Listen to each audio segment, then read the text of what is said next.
ओम शांति 6.5 बाप से सर्व वरदान ले लो। 6.5.1 बाप से वरदान लेने योग्य बनो। अमृत वेले बाप दादा विशेष उमंग उत्साह में रहने वाले हिम्मत वाले बच्चों को विशेष याद करते हैं और विशेष शक्ति देते हैं। उसी समय अपने को पात्र समझ वह शक्ति लेंगे तो बहुत ही अच्छे अनुभव होंगे। अमृत वेले बाबा रोज बच्चों को वरदान देते हैं। अगर रोज बाबा से वरदान लेते रहे तो कमजोरियां आएगी ही नहीं। तो आत्मा को सारे वरदान लेने योग्य बनना चाहिए। बाबा से प्यार है तो आत्मा बाप से सर्व वरदान लेने के योग्य बन जाती है। 6.5.2 अमृत वेले से ही वरदानों को स्मृति में लाओ। बाप द्वारा जो भी वरदान मिले हैं उन वरदानों को रोज अमृत वेले और कर्मयोगी स्थिति में बार बार दिल से याद करना तो वरदान कायम रहेंगे। दिल सिकस कभी नहीं होना। वरदान प्राप्त है सिर्फ जैसे स्थूल नयनों में बिंदी निरंतर चमक रही है, ऐसे सदा नयनों में बाप बिंदी को समाकर रखना। रख सकते हो ना? मुश्किल है? मुश्किल नहीं है, सहज है। अच्छा, तो जैसे स्थूल बिंदी निरंतर है ऐसे नयनों में निरंतर बाप बिंदी भी समाया हुआ हो तो और किसी तरफ भी नयन आकर्षित नहीं होंगे, मेहनत से छूट जाएंगे और तरफ नजर जाएगी ही नहीं, बिल्कुल सेफ हो जाएंगे। कुछ भी हो जाए लेकिन नयनों में सदा बिंदी बाप समाया हुआ हो, सदा नयनों में समाया हुआ होगा तो दिल में भी वही समाया हुआ होगा। 6.6 बाबा से सर्व संबंधों का अनुभव करो। 6.6.1 भोले भंडारी बाबा अमृत वेले बाप दादा विशेष बच्चों के प्रति दाता के स्वरूप और मिलन बनाने के लिए सर्व संबंधों के स्नेह संपन्न स्वरूप सर्व खजानों से झोली भरने वाले भोले भंडारी के रूप में होते हैं। उस समय जो भी करना चाहो, बाप को मानना चाहो, रिझाना चाहो, संबंध निभाना चाहो, सहज विधि का अनुभव करना चाहो, सर्व विधियों और सर्व सिद्धियां सहज प्राप्त कर सकते हो। प्राप्ति के भंडार देने वाले दाता सहज ही प्राप्त हो सकता है। सर्व गुणों की खाने, सर्व शक्तियों की खाने बच्चों के लिए खुली है। 6.6.2 हर संबंध का सुख लो और नष्टो मोहा बनो। बाप को सर्व संबंधों से अपना बना लिया है। सिर्फ बाप के संबंध से नहीं, लेकिन सर्व संबंध बाप के साथ हो गए। बाप को अपना बनाना अर्थात बाप का खुद बनना।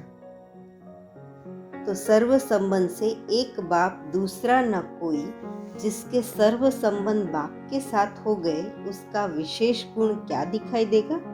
वह सदा निर्मोही होगा। जब किसी तरफ लगाव अर्थात झुकाव नहीं तो माया से हार हो नहीं सकती। ऐसे नष्टो मोहा बनना अर्थात सदा स्मृति स्वरूप। सदैव अमृत वेले यह स्मृति में लाओ कि सर्व संबंधों का सुख हर रोज बाप दादा से लेकर औरों को भी दान देंगे। हर संबंध का सुख लो, सर्व सुखों के अधिकारी बन, औरों को भी बनाओ। ऐसे अधिकारी समझने वाले सदा बाप को अपना साथी बनाकर चलते हैं। जो भी काम हो तो साकार साथी न याद आवे, पहले बाप याद आवे। सच्चा मित्र भी तो बाप है ना। ऐसे सच्चे साथी का साथ लो तो सहज ही सर्व से न्यारा और प्यारा बन जाएंगे। एक बाप से लगन है तो नष्टो मोहा है। 6.63 एक संबंध की भी अनुभूति से वंचित रहेंगे तो सारा कल्प वंचित रह जाएंगे। समय पर वह निरंतर विजय का झंडा क्यों नहीं लहराता है? उसका कारण क्या है? आप लोग भी फंक्शन में झंडा लहराते हो तो समय पर क्यों नहीं लहराता? कारण पहले से रिहर्सल नहीं करते। ऐसे विजय का झंडा लहराने के लिए मुख्य बात रियलाइजेशन नहीं है। अमृत वेले से रियलाइजेशन कोर्स शुरू करो। वर्णन तो सभी करते हो, लेकिन वर्णन का और रियलाइजेशन का अर्थात अनुभूति करना उसमें अंतर हो जाता है। एक है सुनना व सुनना कि बाप से सर्व संबंध है, लेकिन हर एक संबंधों की अनुभूति और प्राप्ति अपनी अपनी है।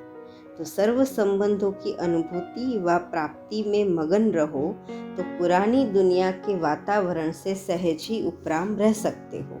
हर कार्य के समय भिन्न भिन्न संबंध का अनुभव कर सकते हो और उसी संबंध के सहयोग से निरंतर योग का अनुभव कर सकते हो। हर समय बाप के भिन्न भिन्न संबंधों का सहयोग लेना अर्थात अनुभव करना ही योग है। ऐसे सहज योगी व निरंतर योगी क्यों नहीं बनते हो? बाप कैसे भी समय पर संबंध निभाने के लिए बंधे हुए हैं। जब बाप साथ दे रहे हैं तो लेने वाले क्यों नहीं लेते? ही योग कैसे होता है यह अनुभव करो। माता का संबंध क्या है, बाप का संबंध क्या है, सखा और बंधु का संबंध क्या है, सदा साजन के संग का अनुभव क्या है। यह अलग अलग संबंध का रहस्य अनुभव में आया है। अगर एक भी संबंध की अनुभूति से वंचित रह गए तो सारा कल्प ही वंचित रह जाएंगे, क्योंकि कल्प में अब ही सर्व अनुभवों की खान प्राप्त होती है। अब नहीं तो कब नहीं। तो अपने आप को चेक करो किस संबंध की अनुभूति अब तक नहीं कर पाए। 6.7 दिव्य बुद्धि को यूज करो। 6.7.1 दिव्य बुद्धि को यूज करने के अभ्यासी बनो। बाप दादा द्वारा सभी बच्चों को बुद्धि रूपी लिफ्ट की गिफ्ट मिली हुई है। गिफ्ट तो सबको मिली हुई है, लेकिन उसको कार्य में लाना हर एक के ऊपर है। ये बहुत पावरफुल और बहुत सहज लिफ्ट की गिफ्ट है। सेकंड में जहाँ चाहो वहाँ पहुँच सकते हो। यह वंडरफुल लिफ्ट तीनों लोकों तक जाने वाली है। लिफ्ट द्वारा जितना समय जिस लोक का अनुभव करना चाहो उतना समय वहाँ स्थित रह सकते हो। इस लिफ्ट को विशेष यूज करने की विधि है, अमृत वेले केयरफुल बन स्मृति के स्विच को यथार्थ रीति से सेट करो तो सारा दिन ऑटोमेटिकली चलती रहेगी। सेट करना तो आता है ना, अच्छी तरह से अभ्यासी हो ना। दिव्य बुद्धि रूपी लिफ्ट सारे दिन में कहाँ अटकती तो नहीं है। यह लिफ्ट सिर्फ संगम युग पर ही प्राप्त होती है। 6.7.2 रूहानी ड्रिल का अभ्यास करो। अमृत वेले यह अभ्यास करना है कि हम जैसे अवतरित हुए हैं। कभी ऐसे समझो कि मैं अशरीरी और परमधाम का निवासी हूँ अथवा अव्यक्त रूप में अवतरित हुई हूँ, और फिर स्वयं को कभी निराकार समझो। ये 3 स्टेजेस पर जाने की प्रैक्टिस हो जाए, जैसे कि एक कमरे से दूसरे कमरे में जाना होता है। तो अमृत वेले यह विशेष अशरीरी भव का वरदान लेना चाहिए। अभी विशेष ये अनुभव हो, ऐसा अभ्यास करो जो जहाँ बुद्धि को लगाना चाहे वहाँ स्थित हो जाए। संकल्प किया और स्थित हुआ। ये रूहानी ड्रिल सदैव बुद्धि द्वारा करते रहो। अभी अभी परमधाम निवासी, अभी अभी सूक्ष्म अव्यक्त फरिश्ता बन जाए और अभी अभी साकार कर्मेंद्रियों का आधार लेकर कर्मयोगी बन जाए। इसको कहा जाता है संकल्प शक्ति को कंट्रोल करना। संकल्प को रचना कहेंगे और आप उसके रचयिता हो। जितना समय जो संकल्प चाहिए उतना समय ही वह चले। जहाँ बुद्धि लगाना चाहे वहाँ ही लगे। इसको कहा जाता है अधिकारी। यह प्रैक्टिस अभी कम है, इसीलिए यह अभ्यास करो। अपने आप ही अपना प्रोग्राम बनाओ और अपने को चेक करो कि जितना समय निश्चित किया क्या उतना ही समय वह स्टेज रही। 6.7.3 दिव्य बुद्धि को चेक कर ठीक रखो। दिव्य बुद्धि का विमान तो शक्तिशाली है ना, सिर्फ यूज करना आना चाहिए। बाप दादा की रिफाइन श्रेष्ठ मत का साधन चाहिए। जैसे आजकल रिफाइन से भी डबल रिफाइन चलता है ना, तो बाप दादा का यह दिव्य बुद्धि डबल रिफाइंड साधन है। जरा भी मनमत परमत का किचड़ा है तो क्या होगा, ऊंचे जाएंगे या नीचे। तो यह चेक करो कि दिव्य बुद्धि रूपी विमान से सदा डबल रिफाइन साधन है। बीच में कोई किचड़ा तो नहीं आ जाता, नहीं तो यह विमान सदा सुखदायी है। जैसे सतयुग में कभी भी कोई एक्सीडेंट हो नहीं सकते क्योंकि आपके श्रेष्ठ कर्मों की प्रारब्ध है, ऐसे कोई कर्म होते नहीं जो कर्म के भोग के हिसाब से यह दुख भोगना पड़े।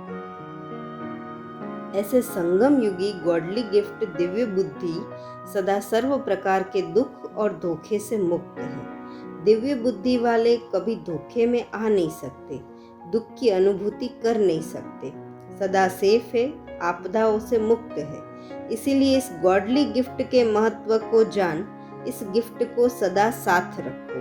समझा इस गिफ्ट का महत्व? गिफ्ट सभी को मिली है या किसी की रह गई है? मिली तो सबको है ना, सिर्फ संभालने आती है या नहीं वह आपके ऊपर है। सदा अमृत वेले यह चेक करो, जरा भी कमी हो तो अमृत वेले ठीक कर देने से सारा दिन शक्तिशाली रहेगा। अगर स्वयं ठीक नहीं रह सकते हो तो ठीक कराओ, लेकिन अमृत वेले ही ठीक कर दो। 6.7.4 मनन शक्ति द्वारा शक्तिशाली बनो। अगर रोज अमृत वेले अपने एक टाइटल को भी स्मृति में लाओ और मनन करते रहो तो मनन शक्ति से सदा बुद्धि शक्तिशाली रहेगी। शक्तिशाली बुद्धि के ऊपर माया का वार नहीं हो सकता, अर्थात आत्मा परवश नहीं हो सकती। तो मूल कारण है बुद्धि की कमजोरी और कमजोरी का निवारण है मनन शक्ति। ओम शांति।